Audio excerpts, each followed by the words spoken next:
SSC ২৬ ব্যাচের শিক্ষার্থীরা তোমরা যারা ১ বা ২ সাবজেক্টে ফেল করেছো বা তোমাদের খারাপ রেজাল্ট হয়েছে, তোমাদের টেনশনের কোনো কারণ নেই। গত বছরের কিছু পরিসংখ্যান দেখায়, ফেল থেকে পাস ২৯৩ জন, নতুন জিপিএ ৫ পেলেন ২৮৬ জন শিক্ষার্থী, ফেল থেকে পাস ৪,০০০, ফলবদল ১৫,০০০ শিক্ষার্থীর।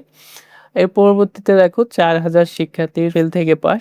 নিউজটা প্রকাশ করেছে কালবেলা এবং এই নিউজটা প্রকাশ করেছে দৈনিক শিক্ষা .com, ঢাকা পোস্ট, এরকম বড় বড় নিউজ পোর্টালে এই নিউজগুলো প্রকাশ করা হয়েছে। তো এইটা কিভাবে হয়? এটা হচ্ছে মূলত তোমাদের বোর্ড চ্যালেঞ্জের মাধ্যমে হচ্ছে এই রেজাল্টটা পরিবর্তন হয়।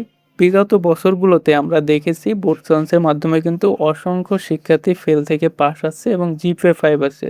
তোমরা কিভাবে হচ্ছে রেজাল্টের বোর্ড চ্যালেঞ্জটা করবে, খাতা চ্যালেঞ্জটা করবে, কত তারিখ থেকে শুরু হচ্ছে, এই বিষয় নিয়ে আমরা আজকে ভিডিওতে আলোচনা করব। ভিডিওটা তোমাদের জন্য খুবই গুরুত্বপূর্ণ। দেখো এখানে হচ্ছে তোমাদের রেজাল্ট 10 আগস্ট প্রকাশিত হয়েছে এবং বোর্ড চ্যালেঞ্জের যে তারিখটা, সেই তারিখটা হিসেবে এখানে 11/8/2026 তারিখ থেকে 17/8/2026 পর্যন্ত আবেদন করা যাবে। এটা মূলত হচ্ছে বরিশাল বোর্ডের যে ওয়েবসাইট, সেখানে বিজ্ঞপ্তিতে প্রকাশ করা হয়েছিল এবং এই বিজ্ঞপ্তি অনুযায়ী সারা বাংলাদেশে হচ্ছে বোর্ড চ্যালেঞ্জের সময়সীমাটা নির্ধারণ করা হবে 11/8/2026 থেকে 17/8/2026 তারিখ পর্যন্ত তোমরা বোর্ড চ্যালেঞ্জের আবেদন করতে পারবে।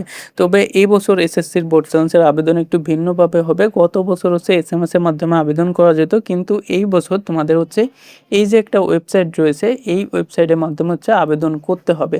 তো কিভাবে হচ্ছে আবেদন করবে, আর যারা হচ্ছে আবেদন করতে পারবে না তারা হচ্ছে আমাদের হোয়াটসঅ্যাপ নাম্বারে সরাসরি যোগাযোগ করে তোমরা হচ্ছে প্রতিপত্রের জন্য যে খরচটা আসে সাধারণত হচ্ছে ১৫০ টাকা প্রতিপত্রের জন্য নেওয়া হতো।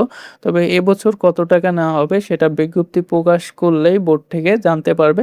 তবে সাধারণত এই অ্যামাউন্টটাই হচ্ছে নেওয়া হয়ে থাকে। তো তোমরা হচ্ছে যে কয় সাবজেক্টে বোর্ড চ্যালেঞ্জ করবে আমাদের হোয়াটসঅ্যাপে নক দিয়ে আমাদেরকে জানাতে পারো বা সরাসরি আমাদের হোয়াটসঅ্যাপে ফোন দিতে পারো। আমরা কথা বলে তোমাকে বিষয়টা বোঝানোর চেষ্টা করব।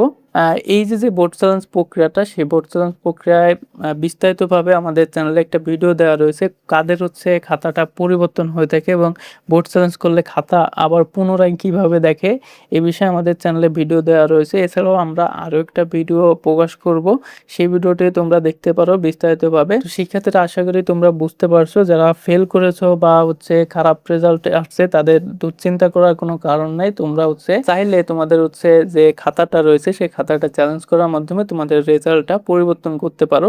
তো আজকে ভিডিওটি হচ্ছে এখানে শেষ করছি, দেখা হচ্ছে পরবর্তী কোনো ভিডিওতে। যারা হচ্ছে ফেসবুক থেকে দেখছো তারা হচ্ছে আমাদের ফেসবুক পেজটা ফলো দিয়ে রাখো এবং ইউটিউব চ্যানেল থেকে দেখলে আমাদের চ্যানেলটি সাবস্ক্রাইব করে রাখো।